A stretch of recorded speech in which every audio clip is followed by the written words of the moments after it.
the snow shovels ready because it looks like they will be needed. The entire region will be under a winter storm warning in about an hour. Good afternoon, everyone. I'm Yukon watching. And I'm Nicole.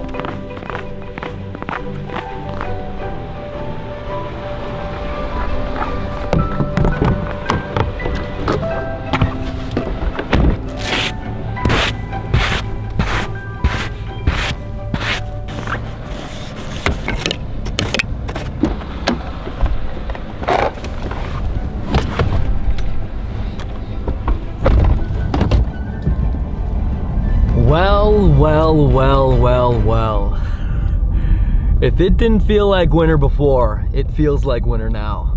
Ladies and gentlemen, boys and girls, welcome back to another episode. My name is Sam Sobi. Today we're on just kind of a little ice hunt.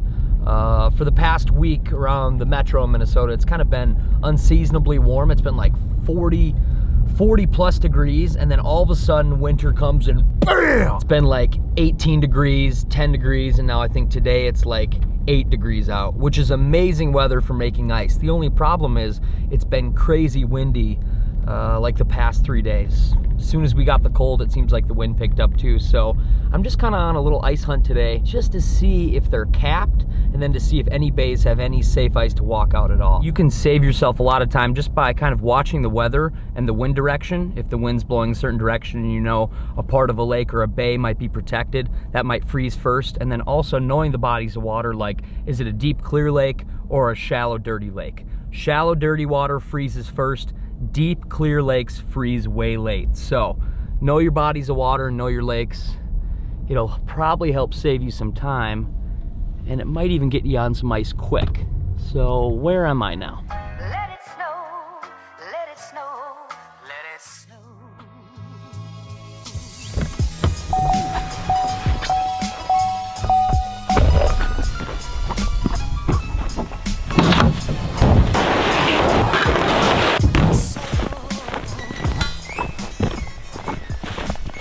All right, lake number one I'm checking today. I have pretty low expectations. I don't really think this ice is gonna be safe, so I'm just gonna kind of prick around the edges. It's very shallow here. It should be like inches of water.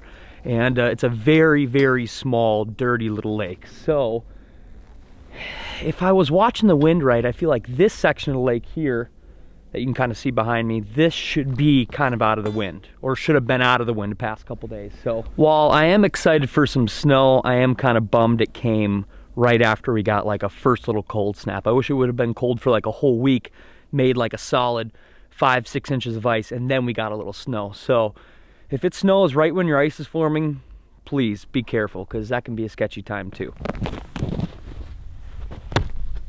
No way.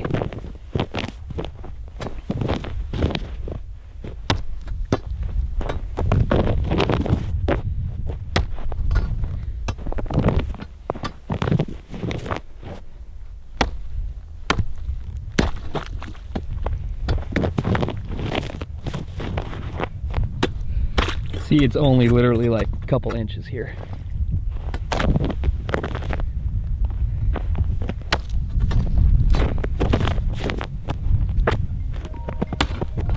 That's not safe. Check that out right there. See right here? Right here is just one hit. Might be safe in a day or two though. Let's walk by the edge here.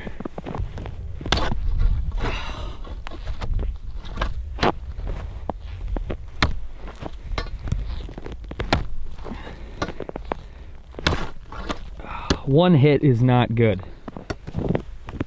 What is promising though is there is some ice here.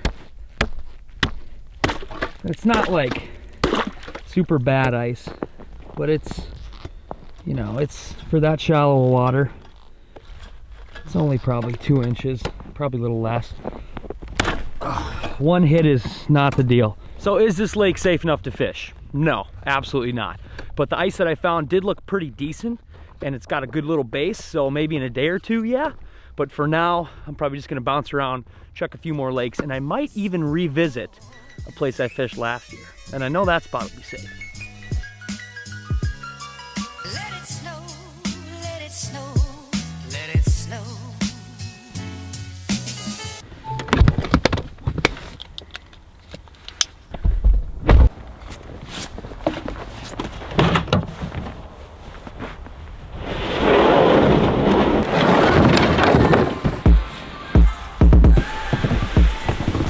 Today marks almost exactly a year to the day since I've been back to the infamous frozen dock. If you recognize this background at all, you might recognize the video I did here last year where, oddly enough, I caught walleyes right next to this frozen dock in kind of this little hole or depression underneath this dock. And I'm investigating that today for the sole fact that I think this is the only place I can safely ice fish. So, yeah, we're here. So, trial one last year for the Magic Frozen Dock. I basically just chipped holes all the way around this dock and then slowly made my way on the dock and outside of the dock, just fishing kind of each of the posts. I don't know if these fish are just hanging under this dock because it's a big depression here, or if they're actually kind of sitting by these big wooden posts. Either way, I'm just gonna kind of do the same song and dance, chip a bunch of holes here, let everything be quiet, calm down, and then sneak around on this dock and then just dip my Vexilar in and hopefully jig up a fish. I just want to catch anything through the ice close to my house right now. All right, just dropping the Vexilar in now, and it is 7.2 feet at the end of this dock. That is plenty of depth to catch some dang fishing. I'm gonna start out right away just with an all gold Clam Pro Tackle drop kick, and I'm gonna put just a couple waxies on it. That's what we got them on last year. Just a couple of wax worms. All right, let's give it a go. Hole number one, Magic Dock. All right, hole number one on the dock, no luck. Hole number two, not a mark. I wonder almost if this snow kind of makes this dock spot not as good. The reason I'm saying that is if there was no snow on the lake, the sun would kind of just go right through there and there'd be no shade, no cover. Now that there's snow on the lake, the whole lake is kind of covered in a cloud of shade, just like a dock would give out. So I do remember last year, I think there was no snow when I had success fishing right next to this dock. That could be a thing, or I could just be playing mind games. Let's try the next hole.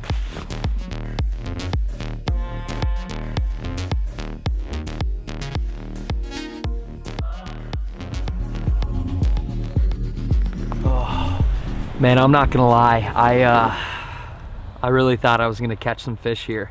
Not like great fish, not eater fish, not giant fish. I thought I was gonna catch some fish. This Magic Dock was so cool last year early ice. There was just so many fish that were packed up underneath this kind of frozen dock. And now this year, I don't know if they're just not here, or if it's more of a morning deal, or if the snow kind of made them scatter throughout this whole small little lake, but yeah, no marks at all. So you may have won this time, Magic Dock, but I might be back.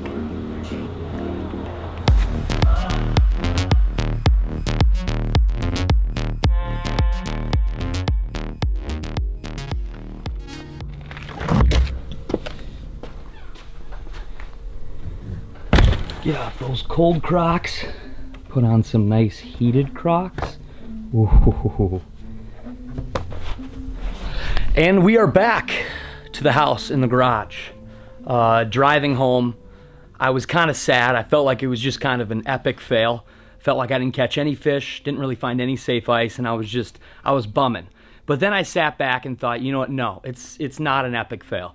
An epic fail is when you go out on too thin of ice, you fall through, lose all your gear, and risk your life. That's truly a fail. I'm standing here, I'm safe, and I'm just waiting. I'm waiting for safe ice in the metro. But while we are waiting for safe ice around the metro, there is kind of some cool gear, or I guess tackle and prep videos I might do. Not totally sure. If you guys are into those videos, please comment down below and I'll make a decision if I'm gonna make them or not. But basically inside this garage, I've been prepping for ice fishing for a couple weeks now. I've been putting a lot of different gear together, new gear that I got. I'm kind of playing with it and testing it out. And then the old gear, I'm kind of cleaning it back up, reorganizing it.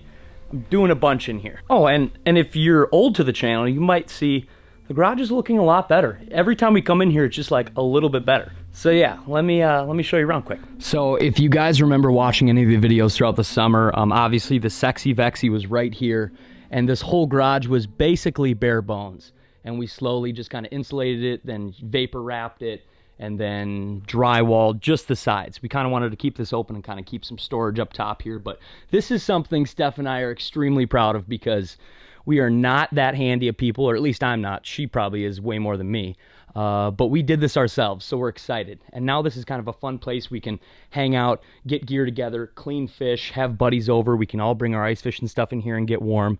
And yeah, it's just going to be kind of a sweet ice fishing hangout. To the right here, we've got kind of our hunting clothes hanging up. That's probably really good that we have scented candles burning right next to our hunting clothes. But basically, bow hunting's done for us. We're kind of switched over to ice. We've got some boot dryers right here. We'd like to build a rack that we could potentially hold a bunch of our ice fishing like jackets and bibs up there, and just all our wet clothes can kind of dry off. I think a little bit later this week, I've got a guy coming over and he's going to install the Mr. Heater version of their garage heater. So we'll have a little controller there, and it'll kind of be our digital thermostat, and that'll really get this place hot in here. But for now, we've just got our little propane fire in here, and I've been running the double buddy just when we're coming in here and hanging out. It is properly ventilated, and we do have fans up top. But yeah, this has been a blast. We actually reach our Wi-Fi from out here, so we've just been relaxing, playing with a lot of ice fishing tackle, and then watching ice fishing on the TV.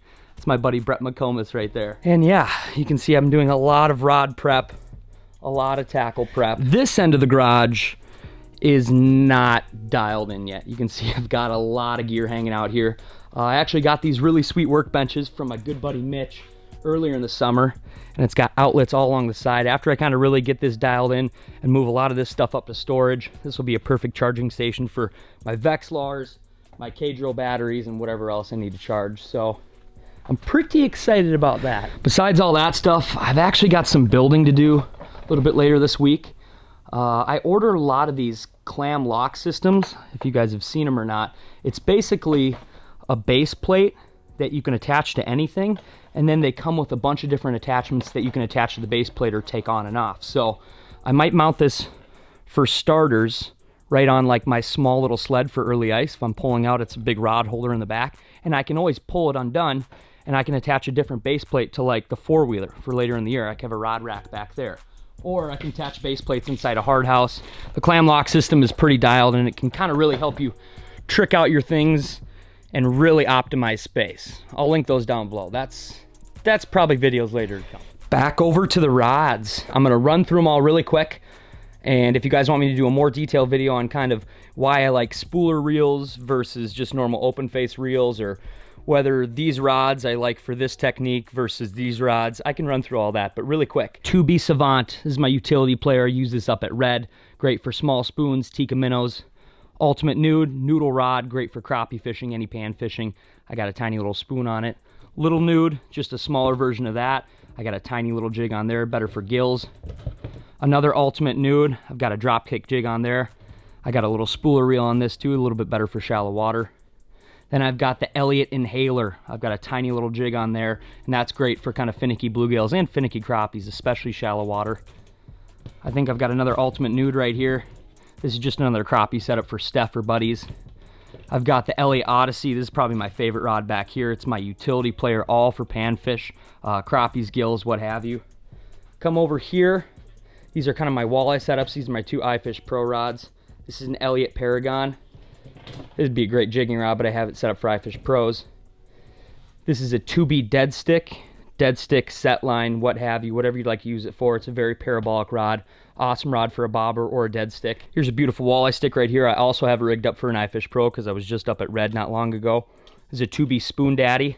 Be great for bigger spoons or a set line rod.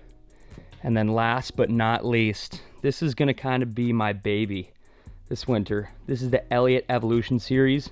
I think it's a 42-inch noodle fast. Yep. And this is a bad boy. If you like to fish standing up, this is the rod for you. If you like to fish out of your truck, out of your Ranger, off your four-wheeler, or like I said, you just don't like going down to your knees, you like fishing standing up, this is your rod. It's literally a long noodle. It's awesome because it's kind of got some decent backbone back here, but the tip turns into a noodle, and it's It's freaking cool. That's the reason it's called the Evolution Series, because this thing is revolutionizing the way we ice fish. All right, we'll come over here by Brett to probably the most important thing in the garage right here. This is our cribbage board. I love this deer cribbage board. I have lost a lot of games on this board, but recently I'm doing pretty well. Comment down below your guys' favorite games to kind of play either during deer camp, ice camp, on the weekends, because Steph and I, we love cribbage, but we're always looking to play more games. All right, this is something I'm extremely proud of. On a lot of TV shows or bigger channels, you're gonna see gear that looks so brand new. On my channel, you will see gear that looks brand new, but I use so much gear that I've owned for, I don't know, 3-4 years. I think I've owned this spoon box for 4 years, and I just reorganized it last night. Spoons, tikka minnows. This thing is beat up. I've cleaned more fish and cut up more things on this than I even know. But inside, it's pretty sweet. This is the clam spoon box.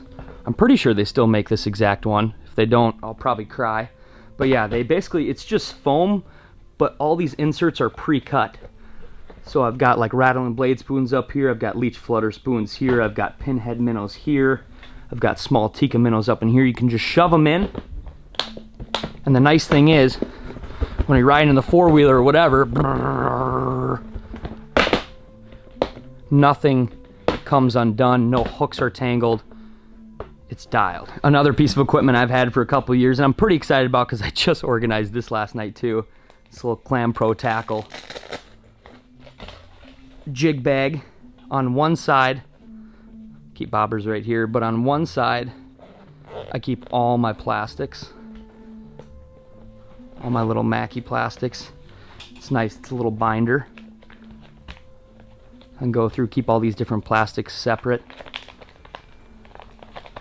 Organize them out either by the kind or the color. Ice plastics, they're so small, and even these tiny packages are so small that if I put them in my pocket or my bibs, it seems like after one day out ice fishing, they're either completely gone or I lose them. So having a nice binder and a place to kind of keep my plastics has been pretty beneficial. And same deal, I have had this binder bag, I think for 3 years. I hope they still make this, I'm pretty sure they do. And then on this side, I have some open space, but I just keep my jig box right here. I kind of reorganized and dialed that in all last night. You can see I got a bunch of half ants, drop kick jigs, normal drop jigs, snow drops. And then on this side I've got some small hair jigs, some small pinhead minnows, rattling blade spoons, stuff like that. This is probably a sweet Christmas present to anybody that ice fishes, just to kind of keep them organized, keep them dialed. Especially if they're pan fishermen through the ice. So, ice report around the metro. It's been cold past couple days. You saw the ice we checked today. It was all right, but not great. And now I think the extended forecast for kind of the metro and south of that is it's gonna get warm. So be safe. Please go slow and check ice with buddies. Use picks. Use a dang Ascent float suit. And yeah, just be safe, because no panfish is worth your life. And yeah, if you guys like the garage or any of the stuff in it, I'd love to do kind of some gear tackle videos. So if you want kind of a more in-depth review on the spooler reels versus a traditional reel, or maybe some different jigs and how I rig plastics on them, or kind of my whole Vexilar and my setup there, just please comment down below what you'd like to see, and I'd love to make it for you. So yeah, I appreciate you guys watching the video all the way to the end. I guess there's nothing left to be said, and stay tuned, and as always, let the adventure begin. Move ahead, oh my pretty babe. Something ain't right. Got to find a way to move ahead.